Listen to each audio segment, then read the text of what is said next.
You might have clicked on this link because you want to know what it takes to have a successful business. 2 words for you: cash flow. And we're going to give you 3 essential tips on how to manage your cash flow and who you can talk to improve it. And he happens to be our guest today. So stick around. But as always, don't forget to make a deposit with the like and subscribe button. You're listening to Financial Sense, Arizona's financial podcast that gives you insights that you could only get from a friend in the business. Recorded and brought to you by National Bank of Arizona, the bank of the community. Today we have Zak Wagner back. Zak, welcome back. Thanks. Great to be here. Yeah. Zak is our Treasury Management Sales Manager here at National Bank of Arizona. Been with the bank for a long time. It's so great to have you back. Thanks for having me. Yep. And just a reminder for all the listeners, I always like to set the expectations low. We're not professional YouTubers, podcasters. We're bankers. We know something about banking. We like to share that knowledge. And we like, for those who want to subscribe, we like to share that information. And it's a little bit like having a friend in the business. Yeah. So let's start off today with talking about the most important thing for a business. It's the lifeblood of a business, cash flow. It is. Let's talk about cash flow. Sure. I mean, cash flow is so crucial for a business. I mean, it represents the money flowing in and the money flowing out, right? So they need to have a really good understanding of what does that mean and how does that impact them. I think there's 4 key indicators or reasons why cash flow is so important. First being operational stability. Second, growth and investment for that business. Third, managing their debt. And lastly, the financial health indicator of the business. How is that cash flow proving that that company is going to be able to be successful day in and day out? So with operational stability, positive cash flow, right? That ensures that the business is going to cover their day-to-day expenses. Are they paying their employees? Are they paying their rent, purchasing their inventory, right? Instrumental in their success as a business overall. Growth and investment, if they've got sufficient cash flow, they can invest in those new opportunities, expand their operations, and hopefully improve their products, services, everything that they're offering to their clientele and continue to evolve and grow. Right. Debt management, adequate cash flow is going to help them to be able to manage and repay any debts that they may have, whether that's a lending solution that they have out there, whatever that may be, whatever that credit need may be, making sure they can help make those payments in a timely manner without accumulating too much interest or any other type of pitfalls that could come with that.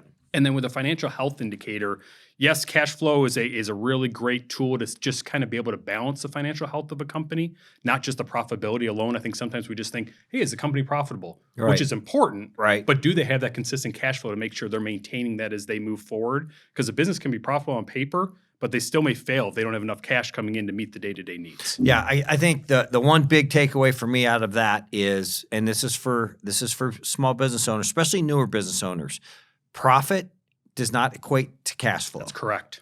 Profit is simply the difference between your revenue and your expenses. Cash flow is what do you have in the bank at that given moment. That's right. And the two are not the same. So oftentimes a business will say, oh, look, we're profitable. We made $100,000 last year net profit. That does not mean you have $100,000 sitting in your bank account. Correct. So, and that's really the difference. It's timing, it's growth, it's investment, it's all these things.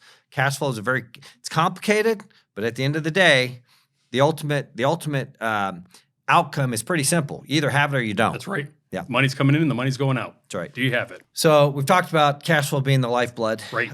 And we know it can be either a killer or, really the savior. So I really want to focus on why businesses fail when it comes to cash flow. In your experience, what have you seen? Yeah, I mean, again, I think there's several indicators for this one as well. First one being just poor cash flow management. We know our business clients do a great job of running their business, what they're passionate about, but are they thinking about the cash flow piece that's going on day to day?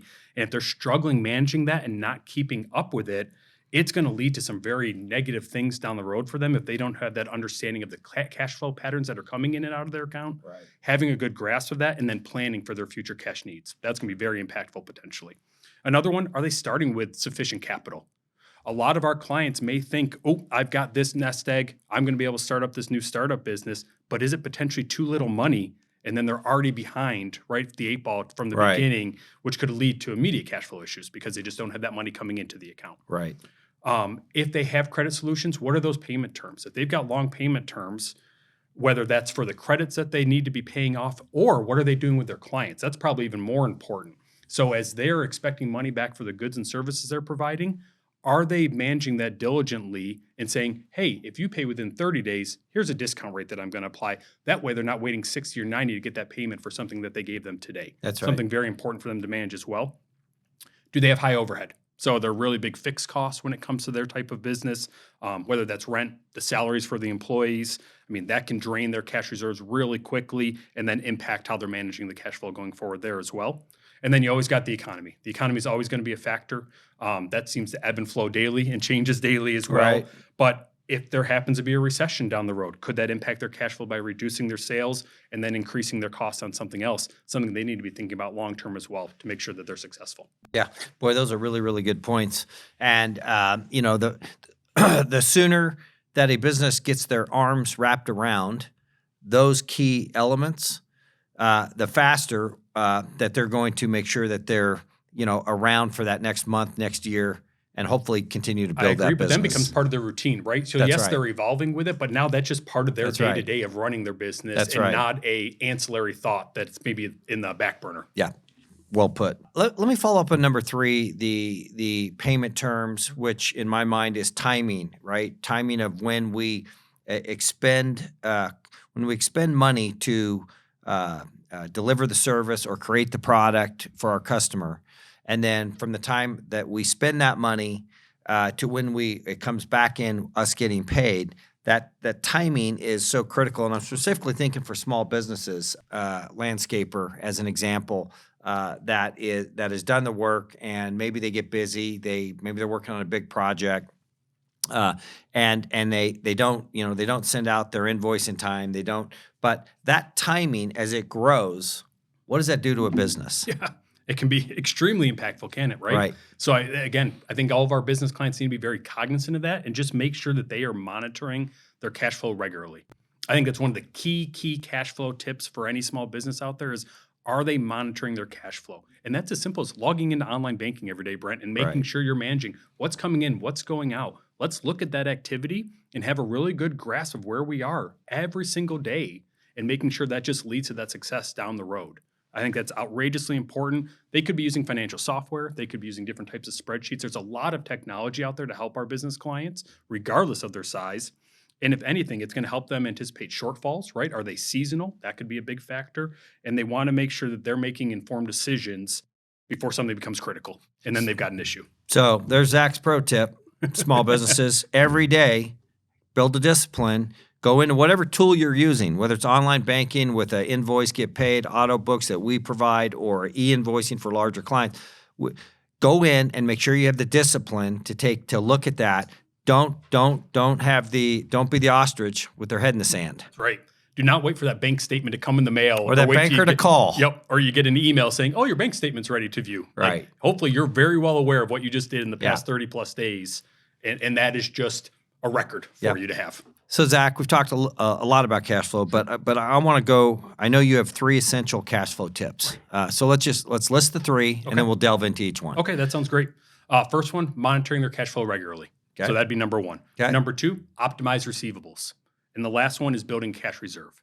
So I think those are the key 3 tips to think about when it comes to cash flow, but let's dive into each one and Yeah. give a little bit more specific do it. detail on them. So monitoring cash flow regularly, that's as simple as going into your online banking, making sure you know what's moving every single day for your business, what's coming in, what's going out.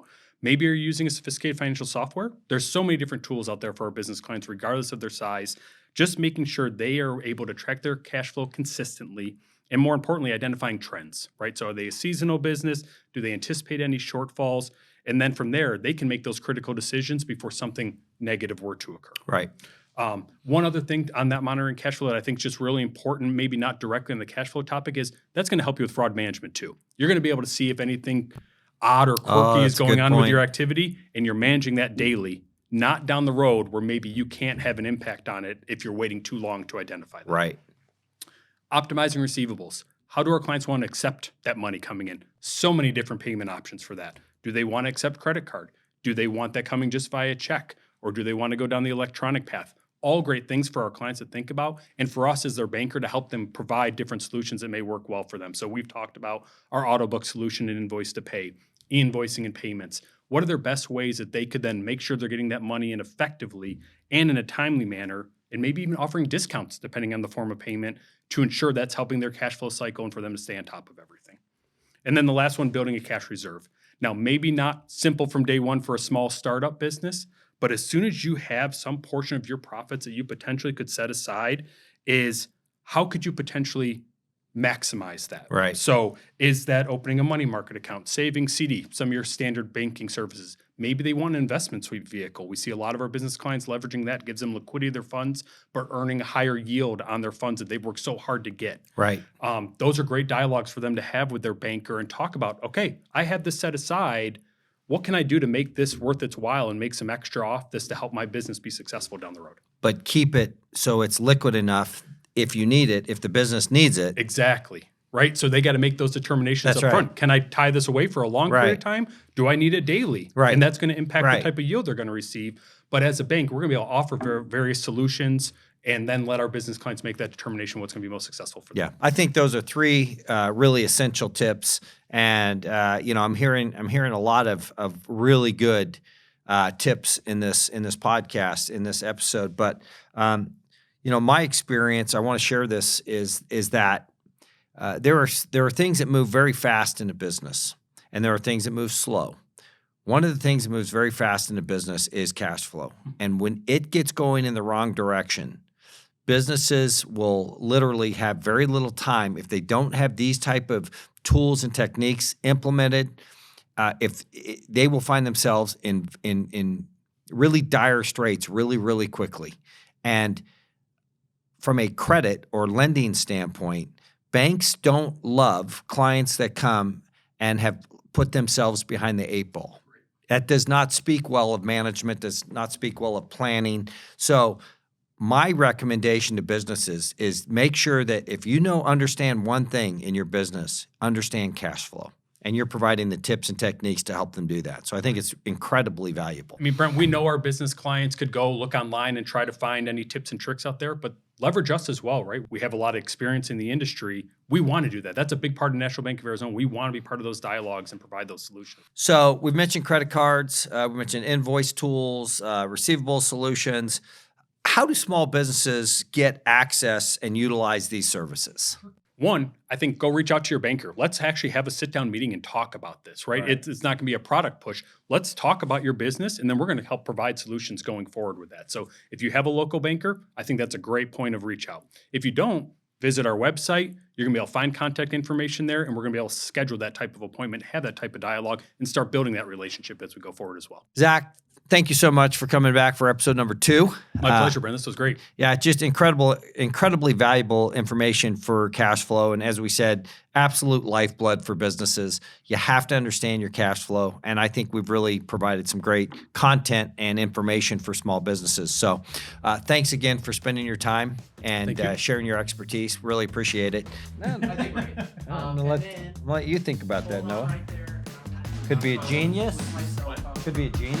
So thanks again for joining us. Make sure and check out this and other episodes, and like and subscribe on your favorite podcasting platform. And you can watch us on YouTube as well.